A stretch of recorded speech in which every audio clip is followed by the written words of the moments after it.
And speaking of teachers, our first guest tonight like to teach their pupils some harsh lessons.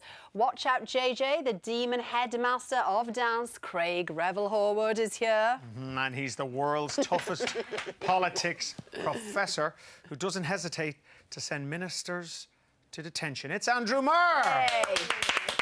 Evening, Andrew. Good evening. Good to see you, and good to see you, Craig. Good to see you, Craig.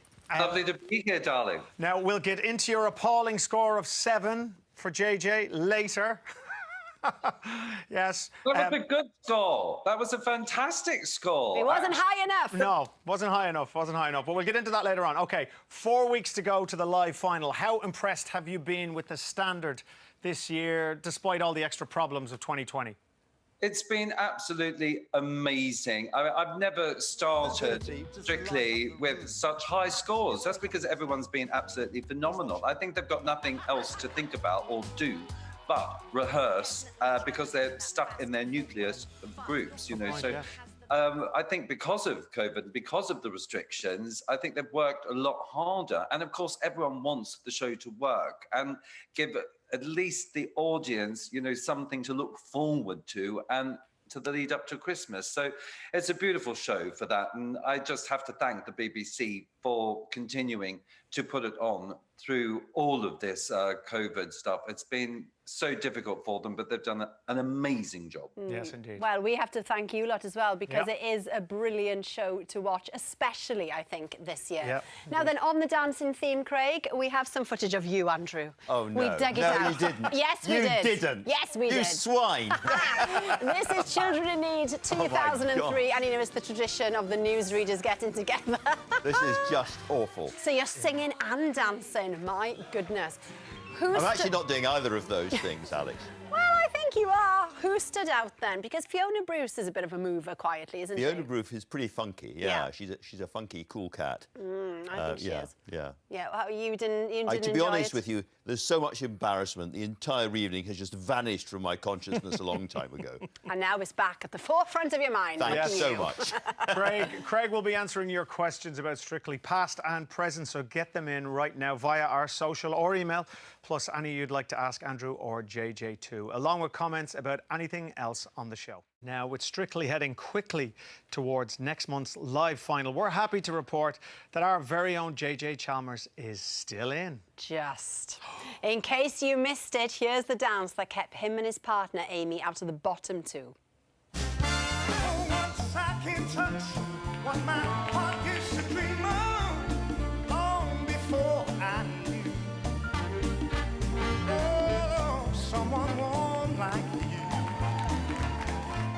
Maisie and Gorka. So JJ and Amy, well done. You are through to next week. Maisie and Gorka, please come and join me. Oh, JJ, now then. I mean, I say just because your dancing is phenomenal, but there's somebody there next to you in that screen who just keeps marking you down. By the way, you're getting more showbiz by the minute. I mean, we can see some chest tonight, which we're enjoying. Medallion. So how did you feel it went last week then? Because it was a beautiful dance. Listen, I just loved watching that back then. I really enjoyed it, and I'm enjoying all of this. And that's the thing, you know, you kind of have to drown out some of the noise around it and live in this absolute privilege. And also realise, and Caroline said it really well, you know, before she left, that we're trying to entertain people at home. And actually, if you keep that as your main focus, then you put on the best show possible for people to watch. And that's what I'm trying to do. Yeah. JJ, we're hearing, we know that you have shrapnel in your leg. It's starting to flare up and affect you. How are you getting on with it? Yeah, so a couple of weeks before the competition actually started, I first got an infection in my leg. As you say, I've got bits of frag from Afghanistan all over my body. And sometimes they just sit there dormant and happy, but particularly when you go through periods of kind of exhaustion, which everybody in the process is finding at this point, your immune system dips a bit, and then that's when, you know, it decides that it's not happy to be there. So it's infected one of the scars in my leg. But, you know, I put up with it at the beginning of the competition, and it's been, you know, Viennese Waltz this week, so there's a lot of close body contact. But as alarming as it sounds, it's not unusual. This is just what you have to live with. It's the side effect of being alive, is what it is. Yeah. You mentioned Viennese Waltz there. A lot of you will be too young to remember this, but we've got an expert in the studio who's done the Viennese Waltz. Our very own Alex Jones. Yes. There you are. Oh, yuck, honestly. It's just so cringy, isn't it? No, it's not. It's great cringe. make of that. It's fantastic. I don't think that's cringy at all. I think you've done a marvellous. It was fabulous. Oh, I Can you- can't cope with what... Craig, can you remember what score you gave her? Alex, you should be proud of that, darling. You did a Aw. great job. You did to the best of your ability. You went out there and danced, and that is the most important thing. And that's what I love about Yeah, JJ. yeah, but you only gave Now- her an 8. You only gave her an 8. Hey, that's quite high for Craig. I was very chuffed with an 8. I'd love an 8. You're lucky to get a 4, darling. Oh, gosh. Now then, so you're doing the Viennese Waltz this week, JJ. So we've got Craig here now. Now then, Craig, what does JJ and Amy, what do they need to do as a couple this week to ensure that they're up there?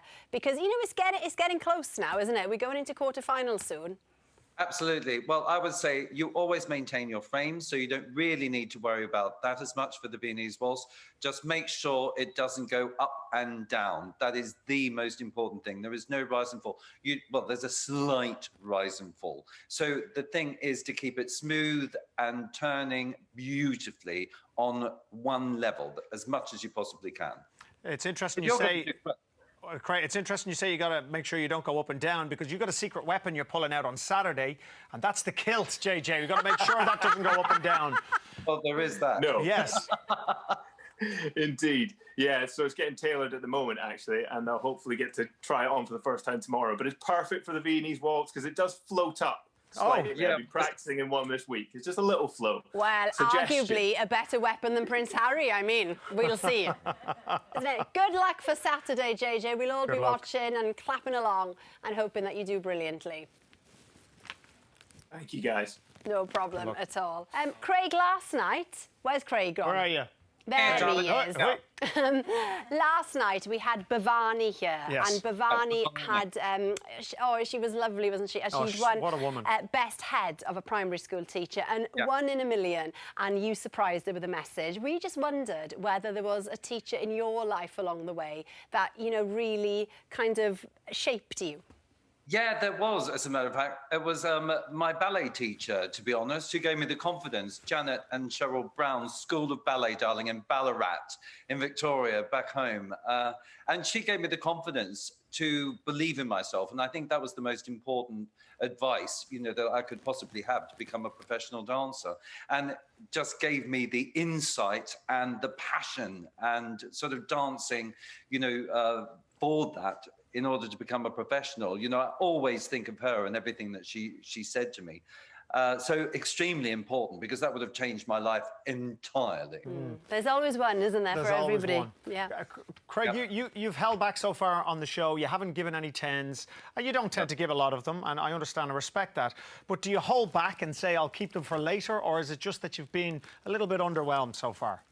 No, I only give a 10 when I think it's deserving. You know, I really don't hand them out willy-nilly, and I think they're really important. I think it's good to encourage people.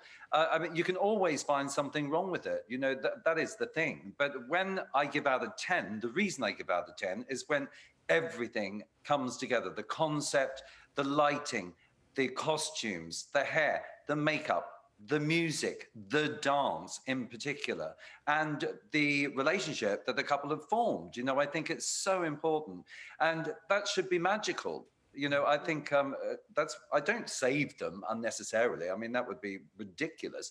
You know, I react to what I see. That's the thing. And that's why people respect your opinion, Craig.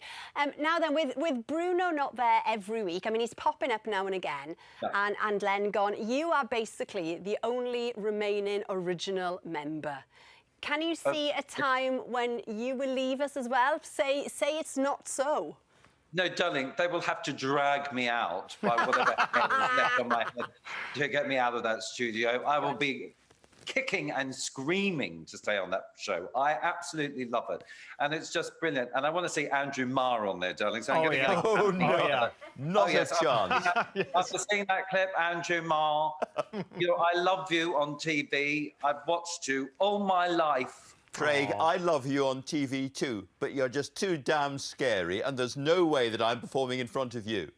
Well done. Look, I'm a pussy, really. Look at me. I'm very meek and mild and gentle and loving. Now, Craig, you'd be getting ready for Panto. It's Panto season very, very soon. And with everything going on, the new tiers, you should be in Birmingham.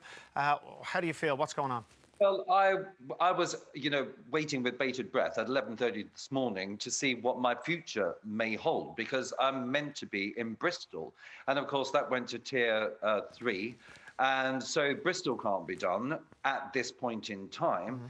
I know that Michael Harrison from Kudos, who runs Kudos, who put all the Pantos on, has worked tirelessly and put so much effort into making theatres COVID-friendly and even safer than actually going to, the supermarket. And I just find it really heart-wrenching that we're not going to get to do that. However, the good news is they are working towards making all of these Pantos work by putting them into different areas that are either Tier 1 or Tier 2. So all is not lost, is what I'm saying. Yeah. And watch this space, because in 3 days, all the new venues will be announced. Okay. So that's all they can do. And we're hoping that my Birmingham run will be in Tier 2 in Birmingham by the 18th of January. That's what we're hoping. Yes. And then, but they'll be able to put the Pantos on later, when it's safe to do so. And, the important thing is to keep everyone safe. And that is, the good thing about actually doing Strictly Ballroom, which I'll get onto now, who stars Kevin Clifton, is the fact that we're casting that in April, and that doesn't go on until, of course, the 27th of September. Now, we should be okay by then, and that's in Plymouth at the Theatre Royal. So it starts down there and goes on a year's tour, and I can't wait to do that. I mean, everyone loves that. That is my favourite Christmas movie. I watch it every Christmas. It reminds me of Christmas. It reminds me of home. And Kevin's going to be absolutely fantastic. When I auditioned him, his Australian accent is extraordinary. I mean, he's a fantastic actor, brilliant dancer, and I know we can't wait. I know I'm talking. Oh, no, I can't wait to see that would be a brilliant show. Let's hope 2020 is going to be full of, going to see shows and all the rest of it. We've had lots of comments in. Here we go. Question from Craig. How much time have we got left? 35 seconds. We don't have time. We'll have to hold it there. Just ask one. I'll answer it quickly. No, honestly, it's quite a long-winded one. It is. We're going to have to say thank you to you, Andrew. The internet is erupted because you called Ruth Ellis thick, apparently. But there we are. She wasn't as clever as Diana Dawes. Right. Good. OK, thank you to Andrew, to Craig and to JJ. Tomorrow, Sarah Millican will be here. Thank you, Ronan, for a great week as well. It's been lovely, honestly. Thank you. Tomorrow as well, performance from Alfie Bow and Michael Ball, and Harry Judd will be presenting with me. We'll see you then. Have a lovely evening. We'll see you then. Thanks, guys. God bless. Bye-bye. Bye.